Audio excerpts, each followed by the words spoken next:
আরো একটা জিনিস যে মারছে আমি এটা বলতে পারবো না। তখন আমি হয়ে যাবে কাপুরুষ, ঘরের মানুষ তার কাছে নির্যাতন শিকার। আজ 2.5 বছর ধরে বিয়ের পর থেকেই আমি অনেক চেষ্টা করেছি সংসারটাকে টিকিয়ে রাখার জন্য। আমার একটা বাচ্চা হয়ে গেছে, তখন থেকে বেশি মায়ে আটকে পড়ে গেছি। এরপরে আমার একটা বাচ্চা হলো, সহ্য করে গেলাম। তার ওসিডি, বাচ্চা হওয়ার সময় ওসিডি হয়, কিন্তু এরপরে দেখছি যে না, বাচ্চা হওয়ার পরেও সে নির্যাতন চলতেছে, শারীরিক মানসিক সব। সর্বশেষ গতকাল সে হচ্ছে অনলাইনে অর্ডার দেয়, যা তো অর্ডার দেয়, একটা জিনিস অর্ডার দিয়েছে, খুলে দেখে যে জিনিস নষ্ট, ভালো না।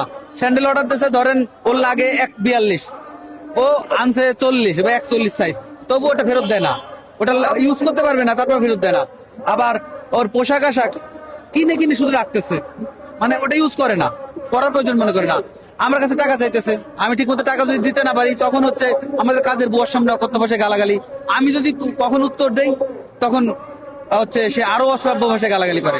এই যে গতকাল এই যে আমাকে মানে খামসি টামসি মারছে, কিল ঘুষি দিছে, দেওয়ার পরে তারপর ধরেন আমি যদি ওর গায়ে হাত দেই, তখন আমি হয়ে যাবে কাপুরুষ, লোকে আমাকে বলবে কাপুরুষ, মানে স্ত্রী মারে।